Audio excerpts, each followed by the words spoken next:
Hello and welcome to Bruce Springsteen Guitar Lessons. Today's lesson is going to be No Surrender from Born in the USA. Thanks very much to Carmen Di Bartolomeo for the request. If you're new here, please consider subscribing and hitting that bell icon for notifications.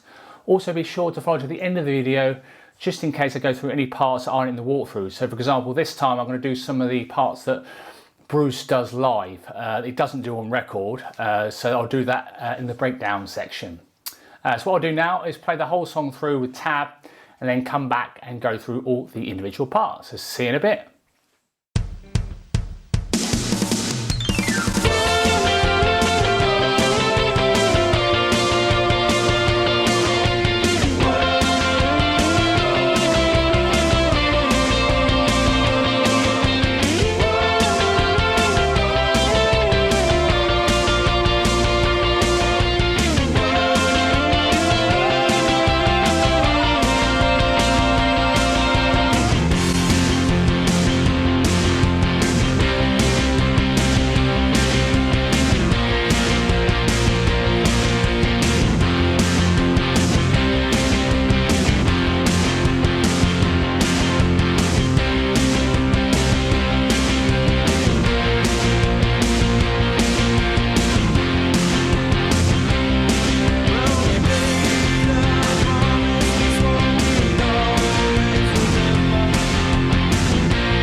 Hello and welcome back. Hope you enjoyed that walkthrough. So now what I'm going to do is go through all the individual parts. Okay, so the song is in the key of F major and the main chords that you use most of the song are F5.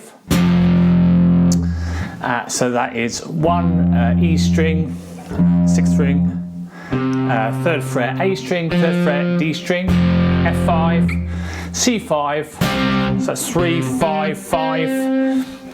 From the A string, D and the G strings, then B flat 5. So So that's 1, 3, 3 on the A and the D and the G strings. When playing power chords, make sure that you're kind of blocking all the other unwanted strings. You don't want stuff like that. So if you look at my hand here, it's quite hard to see, but I'm blocking out the B and the E with my little finger and my first finger, and then blocking out the E string with my first finger, because you don't want this. Yeah, so see my first finger is touching that E string a little bit. So that's the power chords, and I'm pretty much sure that's what's going on the record, okay? Again, with lots of Bruce stuff, there's loads of layers and things. One person might be strumming, kind of strumming the chords. One person might be playing sort of punk strumming, which might be going on as well. So this is just what I've suggested. Okay, so we'll come back to the chords in a minute. So I'm going to do that cool little main intro riff that happens on the intro and the outro, and I think the keys and synth are doing it as well on the record, so it really brings it to life. So these are octave shapes. So an octave is basically the same kind of note but in two different pitches. So here, what we're going to do is 14th fret G string and little finger 17th fret E string. And what you're doing, you're blocking the D string with your first finger, and you're blocking the B string with your first finger as well. So even though it might be kind of strumming, only two strings are ringing. And that note's an A, and that note's an A, okay? Okay, so it takes a bit of time. If you're not used to octave shapes before, they can be really cool. They can be used a lot in soloing and really sound really nice. So what we've got, I've suggested quavers. Now, if you listen to some live versions, I think Bruce and Neil sometimes do semi-quaver. So feel free to embellish and add some 16th notes strumming as well for the tab wise, and it just makes it easier to read as well if I do quavers, and it works perfectly well, and it's pretty much what's going on. So quavers 1 and 2 and 3 and 4 and. Okay, so what we've got, so we're going to use this same octave shape for the whole of this intro riff. So so I'm going to talk about the numbers referring to the E string. So the octave shape is always the same on these strings, okay? You've basically got 2 frets in between. So when I say 17, it means 14th fret G and then 17th fret E, okay? So I'm going to go 17 for 3 quavers, down, up, down, and they're going to move it down 2 frets to 15th fret. Again, I'm referring to the little finger there. So, and obviously your first finger will be on the 12th fret. So that's the first bit. 1 and 2 and 3. And then go back to the 17th fret and do up, down. And then 4 notes on the 15th fret. Okay, so play that so far. So 1 and 2 and 3 and 4 and 1 and 2. And they got 2 more on the 17th fret. 2 more on the 15th fret. And they got an upstroke at the end of bar 2. And then you've got 2 bars of simply this, 13th fret, 1 and 2 and 3 and 4 and 1 and 2 and 3 and 4 and. Okay, so this is the first 4 bars. So 1 and 2 and 3 and 4 and 1 and 2 and 3 and 4 and 1 and 3 and 4 and 1 and 2 and 3 and 4 and. Cool. And then the next bit, you got you start on the 8th fret, 1 and 2 and 3 and 4 and. So that bar again, you're going to go 8, 1 and 2 and 3, 10th fret twice, then 12th fret once.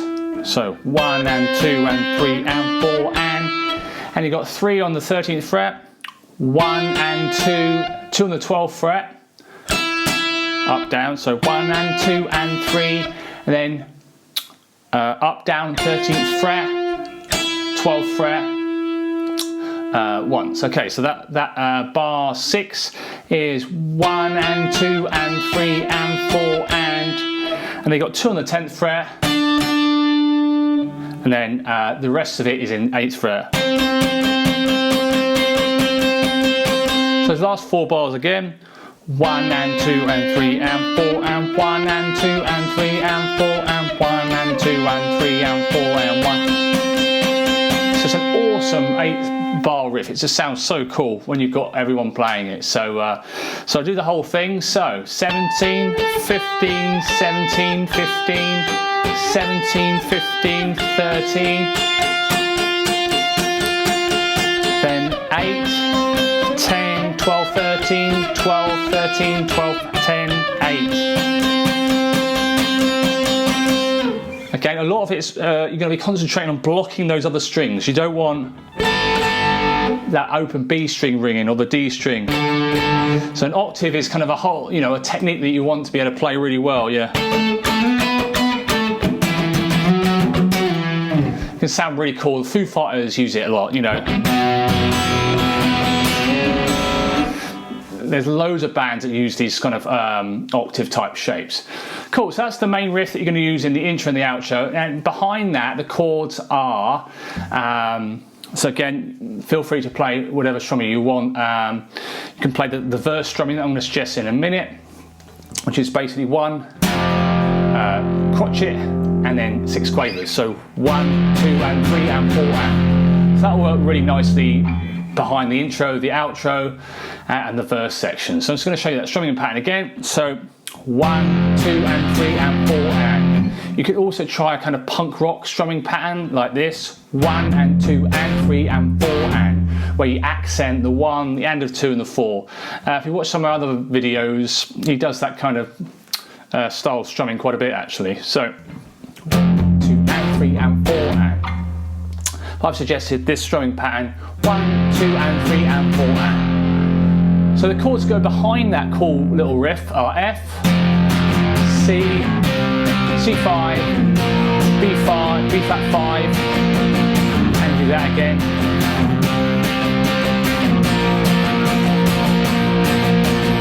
You could even play the 4 major chords if you want, which would be F major, C, E flat. If you're playing a band version, what I would probably get to do is do 1 on power chords, 1 on acoustic guitar strumming, and then 1 maybe playing the standard major chords. And that's basically what Bruce is doing, yeah, to really thicken it up. Cool, so then we've got the verse section, which is F5 2 bars, C5 2 bars, B flat 5 for 2 bars, 1 bar of F5, 1 bar of C5. Okay, so that's the verse section. So this happens in the first verse, second verse, and the third verse. Now the third verse is slightly different at the end, but you've got the first 8 bars are the same in the first verse, the second verse, and the third verse. What I'm always going to do is put the song structure up now. So like I say in other videos that I've done, I just like to get a sort of a breakdown of how many bars of each chord, and it's just easier to remember the order of the song if you've got sort of a basic song structure. So basically here you've got, every time you see a chord, it basically means they're going to last for 1 bar. You just got to remember what strumming pattern and everything else to go along with it. So you know, the intro, so F5, C5, 2 bars of B flat 5, and you're going to do that twice underneath the lead riff. You've got the first verse, 2 bars of F5, 2 bars of C5, 2 bars of B flat 5, 1 bar of F5, 1 bar of C5. So it's all about remembering the order of those chords as well. Cool, and then you've got the chorus section, which are basically the same chords, just different order. So here we've got, I've also suggested strumming wise, as you can see in the walkthrough as well. I've just done this: down, down, up, up, down, up. Which I've done in loads of the songs. So 1 crotchet, 6 quavers, and then 1 of them's tied. Okay, so it's in loads of the other videos, so check them out. This strumming pattern is so, you know, so common and so useful. So that is down, down, up, up, down, up. So this is the chorus. Okay, so you've got F5, down, then C5. Now for the next 2 chords, I've suggested that you push the F5. So basically what that means is you're going to have you're going to have 1 strum of F5 in that B flat 5 bar. And I think he does it live, and you can pretty much hear it on the record as well. So what I mean by that is always remember. So he's kind of accenting the kind of chord along with one of the lyrics. So that remem, that second syllable, he's kind of doing that upstroke on the F5, and certainly does it live, and I think he does it in the record as well. So I'll show you this. So this is the B flat 5 and the F5 in the chorus. So it's down, down, up, down, up, down, up, down, up. Okay, so let's show that again. So it's down, down, up, down, up, down, up. So once you've played that F5, you're going to tie it for another beat. So it's 1.5 beats in total. So it's pretty much your down, down, up, down, up pattern, apart from one of the chords is pushed by half a beat, and it sounds really cool. So it's the first line of the chorus goes like this. Down, down, up, down, up. And then you've just got a normal B flat 5, C5, 2 bars of F5. And you do all that again. Down, down, up, down, up. B flat 5, C5, F5. Then you go into the second verse, second chorus. So first verse, first chorus, exactly the same as the second verse, second chorus. Cool, and then you've got the middle 8 section, which is basically just reordered. This is where you're doing all the lays bit. Okay, so I want to show you the middle 8 bit. So you've got 2 bars of B flat 5, C5, F5, and they do 2 bars of B flat 5, then F5, C5. You just flip the last 2 bars there, and then B flat 5, 2 bars, C5, F5, B flat 5, 2 bars, F5, and you can even do like C5 for 2 bars like that, or yeah, it's just kind of building up with the snare that Max is doing as well, or you can do that cool little riff that's on the record, so which is so it's something like that. So he's bending the 7th fret. This is the last 2 bars in the middle 8, and also the last 2 bars of the 3rd verse. So he's bending the 7th fret, and he's catching that 8th fret as well at the end. It's kind of a country style bend. And then a bend and release, so a bend, and then bend and release, and hit the 5th fret E string. So this is 7th fret, bend, and then bend and release, then 5th fret E string, and then you go up and do the same thing, 12th fret, 13th fret, E, and then bend and release, 10th fret E. So it sounds quite cool. It's something like that, or something similar. I think that works really well.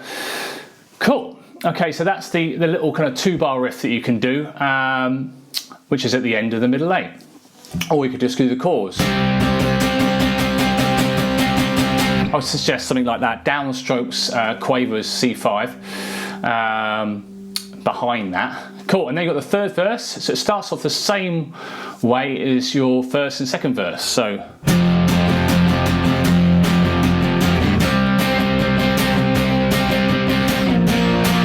B flat 5, F5. And then you're going to kind of double this.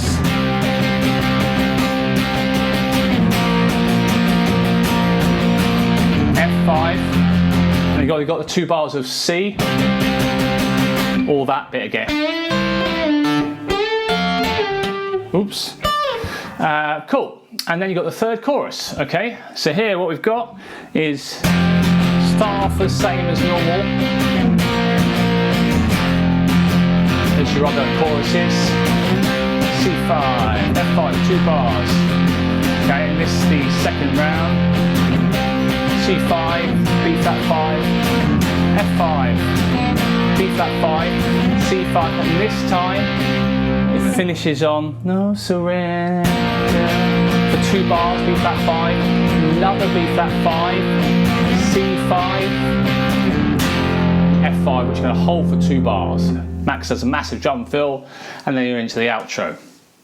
Okay, so the outro fades out on record. He does a funny ending live. He does something like.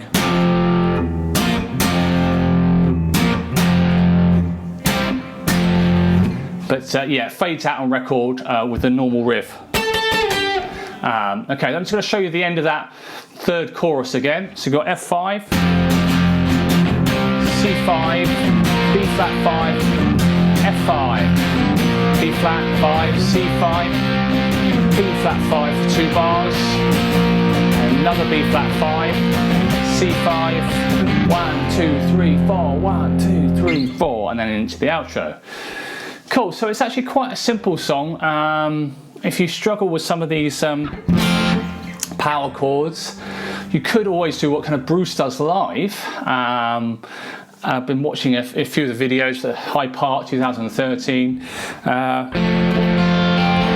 because when he's getting the other people to do, I think Nils and Steve might be doing more power chord based stuff. But I know the record, it sounds more like power chords, whereas live they might do it slightly differently. But if you were struggling with the power chord stuff and you prefer doing open chords, you can kind of do what Bruce is doing. It's kind of classic, kind of picking the chords. So you kind of got a broken F here. So 3, 2, 1, 1 from the D string, and then kind of you're going to do a down, down, up, down, up. So up on the E string, up on the B string, then G, and then B. This is an alternative that you can do. Instead of doing the power chords, you can kind of do this instead. Or if in a band situation, get your mate to do the power chords, and you can do the kind of open picking parts. So down, down, up, down, down. So you can do that for this, the F, the C. Do the same sort of thing, but here I've got down, down, and then up, down, up on the B, the G, the D, and the G string. Down, down, up. And then for B flat 5, instead of that, I've watched him and I think he does something like this, which is like it looks like an F sus4, and it is an F sus4. I'm thinking of it more of a B flat sus2, but don't be too concerned about what they're called. So I'd use this instead of the B flat 5 if I was playing it kind of like Bruce. And again, same sort of thing. So fret wise, 3, 3, 1, 1, down, down, up, down, down, down. So for example, the first verse, I would play it like this. So instead of you know what we've just been doing, you could do it like this. F, 2 bars of F, 2 bars of C, 2 bars of B flat sus2, and 1 bar of F, and then 1 bar of C. Cool, so that's just going to give you some other ideas as well. I mean, it's a pretty simple song in terms of chords, because really you've got 3 chords, and he's just very clever pop songwriting. He's just sort of jumbling up, and again, got some cool little lead part on the top, and obviously the lyrics and everything else are amazing. Cool, so hopefully we've gone through everything, and hopefully you enjoy the video. Thanks again, Carmen, for the requests, and if you like the video, please give it a thumbs up and subscribe if you haven't already, and I'll see you next week. Cheers, bye.